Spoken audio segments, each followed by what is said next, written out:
Welcome viewers. As we were discussing various factors responsible for the rise of philosophy of mind as a discipline, and we were talking about how the advancement in science and technology in the 20th century has created a demand for understanding the nature of mind, consciousness and cognition.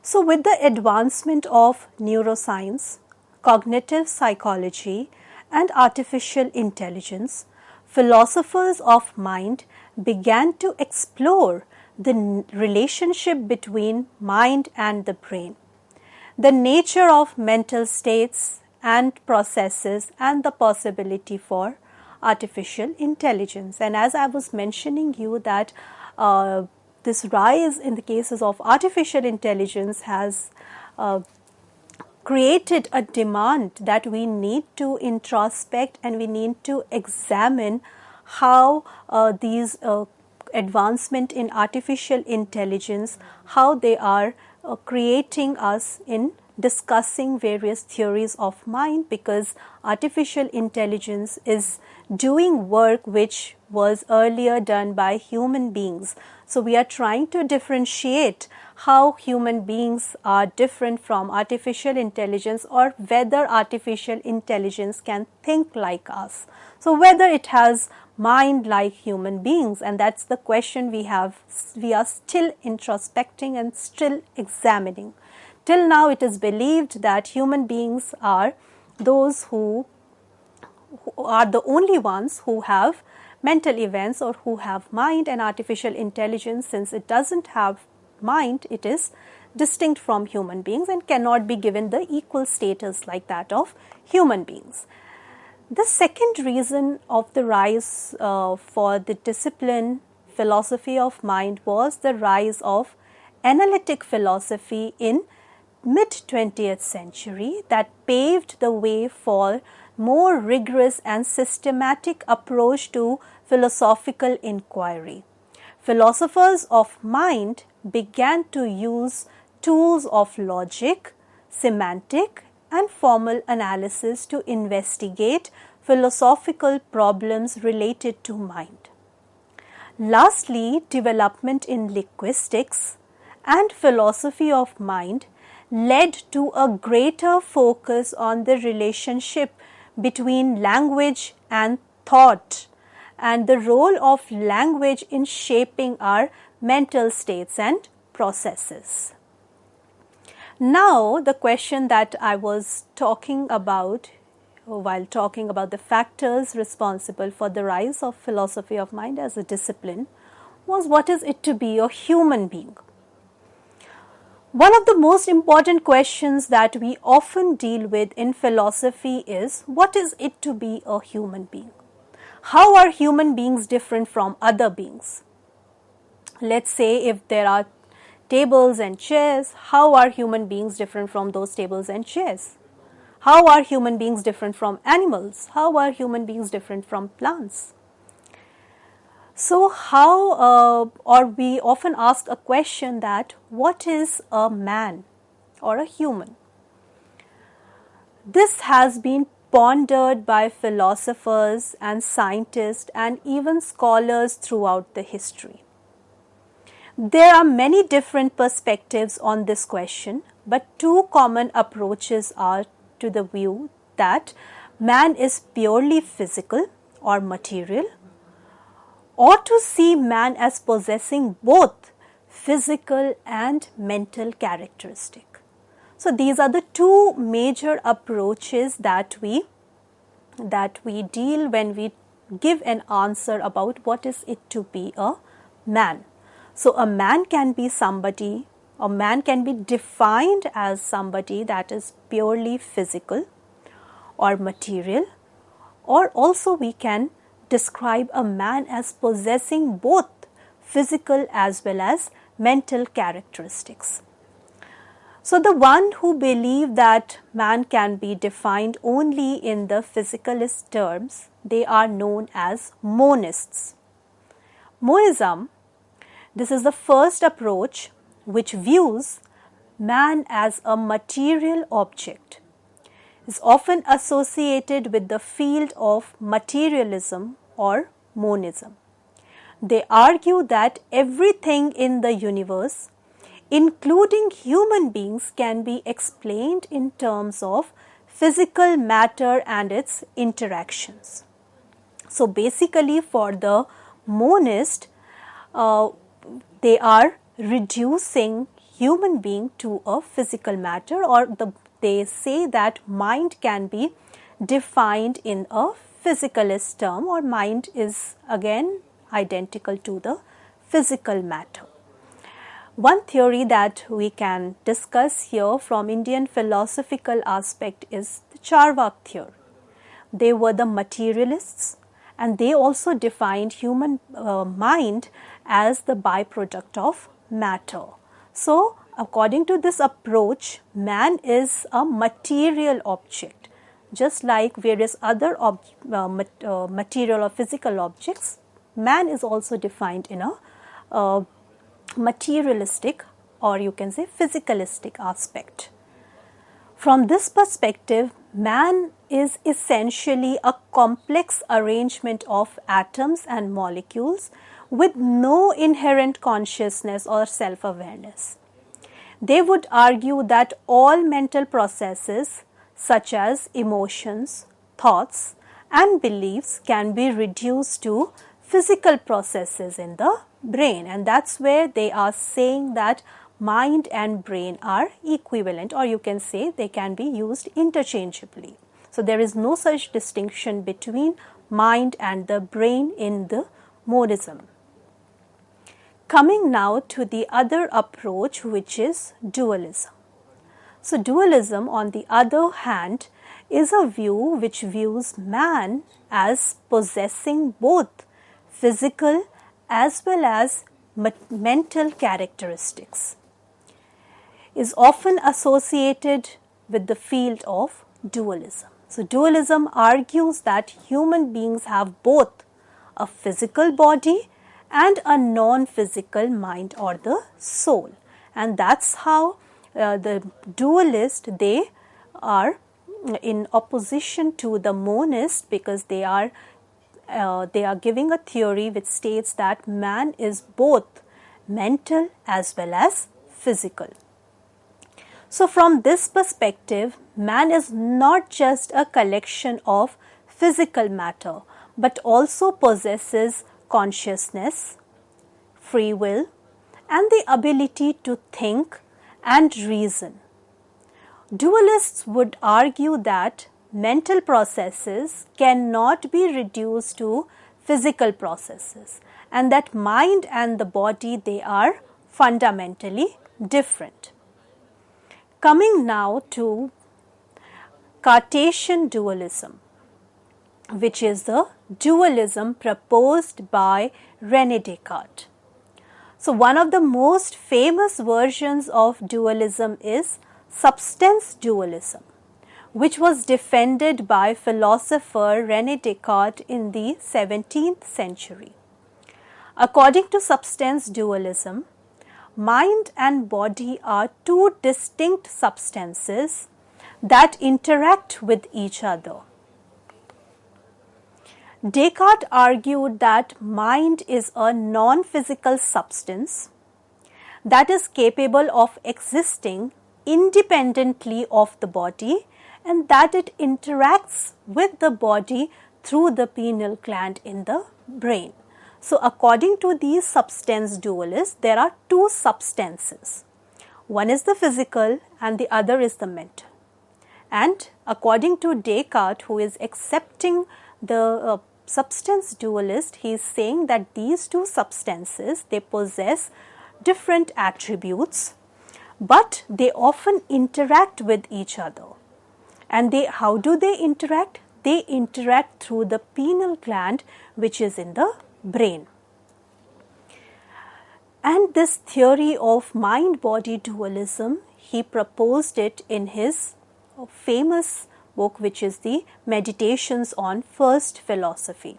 So Descartes offered this mind-body dualism in his Meditations on First Philosophy. Descartes' Meditation on First Philosophy is a philosophical work that explores foundational questions about knowledge, existence, and the nature of reality. The Meditations is comprised of 6 individual meditations, each of which builds on the argument of the previous meditation. So let us begin with the first meditation, that is, what can be called into doubt. In the first meditation, Descartes introduces the method of doubt, where he calls into question everything that he has previously believed. He argues that he cannot trust his senses, as they can be deceived by illusion and dreams, and he cannot trust his memory as it is fallible. So, in the first meditation, basically, Descartes is trying to doubt everything that he used to believe earlier, because he is saying that he cannot trust his senses, he cannot even trust his memory because memory is fallible. So, therefore, he is doubting everything that he used to believe earlier. He concludes that only thing he can be certain of is that he exists as a thinking thing. Fine. So, apart from everything else that he is doubting, one thing he is certain about, that is that he exists as a thinking thing. So, if you know, Descartes was a rationalist, and Descartes did not believe in sense perception to be the source of knowledge, because he thinks that sense perception often deceives us. So, he is doubting everything that he knows through sense perception. But one thing he is saying that he can be certain of is that he is a thinking thing, and that he exists as a thinking thing. So, the first meditation, subtitled as What Can Be Called into Doubt, opens with the meditator reflecting on the number of falsehood he has believed during his life and on the subsequent faultiness of the body of knowledge he has built up from these falsehoods. Descartes states that he needs to abandon everything that is false and start afresh from the very foundation in order to have a certain and indubitable knowledge. So, he uses the method of doubt to question his beliefs. So, he is doubting everything and he is setting aside all that he can doubt, so that he can come to a certainty, or he can establish what it is that is certain. So, everything he considered true in the past was acquired through senses. Later, he realized that senses are often deceptive, therefore cannot be trusted completely. So, he was deceived by his senses in the past. Things appeared the way they were not. So, as I was telling you, that Descartes was a rationalist and he rejected sense perception to be the source of knowledge, and this is precisely the reason, because he thought that senses often deceive us, and he was deceived by his senses in the past, and therefore he rejected sense perception to be the source of knowledge. For example, imagine how our senses deceive us with respect to things that are very small or far away. Things in the distance look small, which may not be otherwise. So, he stated that if senses sometimes deceive us, then it might deceive us always. Therefore, we cannot have complete trust on the senses. Okay, so this might have happened to you as well, that there are things which might look very small when we are looking from a far distance. As we move closer, the things start appearing bigger and bigger.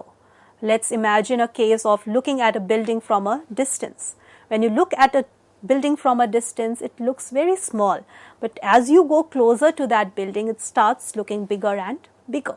So senses, what are the senses doing here? Senses are deceiving us in believing that if I am at a distance, I am believing that it is a very small building. But when I go near to that building, then I realize that it's not so small, it's in fact a very tall building. So senses are deceiving us, and Descartes is saying that if they can deceive us once, they will deceive us always. Therefore, we cannot have complete trust on the senses. The second argument that he gives is the dream argument. He extends his doubt by appealing to the dream argument. He realizes that he is often convinced of sensing real things which he is actually dreaming. So he felt certain that he is wakefully sitting close to the fire while it was only a dream. He says that sometimes it is tough to distinguish between being awake from that of being asleep. So one can never be sure whether one is actually experiencing something or whether it is just a dream. So we again, how the role of senses cannot be trusted, because it would become difficult for us to establish whether we are actually dreaming or whether we are actually awake and having real experiences. So on the basis of that, again, we cannot have trust on the senses. He further argues that all the judgments about the material things are derived from experience. But if the experience is dreamt, then the judgment can be doubted. Therefore, it can be argued that it is impossible to categorize an experience either as a dream or a waking experience. Thus, all the judgments based on experience are dubitable. Okay, because again, we will not be able to make this distinction, and he is saying that how do we know the material things, the things around us, all the material things, they are derived from experience. We know about these material things through experience. But what if this experience is dreamt? What if even this experience is what we are dreaming? How can we trust it? So the judgments that we are going to draw based on this experience will be dubitable. The second argument is the evil demon argument. He also mentions that there could be an evil demon who could be deceivingly causing all the experiences in us. The beliefs about the external worlds and the events in time are dubitable because they are based on the experiences controlled by the evil demon. We can never be certain about the external world. Okay, so we don't know whether the experiences that we are having, whether they are being caused by the evil demon or whether the evil demon is deceiving us in having a particular kind of experiences. So we do not know. So if there is an evil demon who could be deceivingly causing all the experiences in us, then again we cannot consider it to be certain. This makes Descartes to state that it is the mind which we can be certain of and which is indubitable, while body and the surroundings are dubitable. Coming to the second meditation, which is the nature of human mind and how it is better known than body. Here, the meditator is firm in his resolve to continue his search for certainty and to discard as false anything that is open to slightest doubt. He states that whatever is given to him by his senses is false. Even his memory is faulty, as it can be mistaken or it can make mistakes. He also asserts that he has no senses and that the body, shape, extension, movement and all imaginary are all imaginary and mistaken notions. So according to him, what remains true is just one fact, that nothing is certain. Since all of these things can be doubted and are known through experience. So we can never be certain about all these things.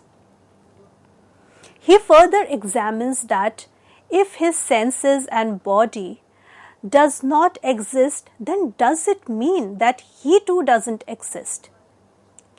To this he says that I certainly exist, as it is the I that is doubting. Since it is the I that doubts, which proves that I necessarily exist, as the act of doubting proves the existence of I.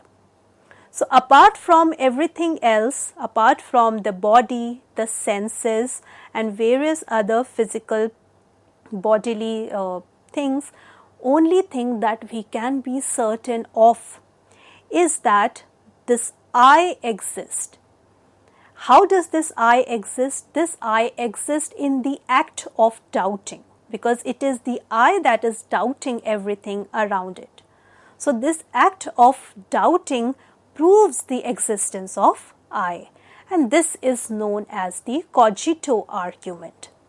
Okay, so here they also say that there is a deceiver who constantly deceives him, which again proves his existence, as he exists as the one who is being deceived.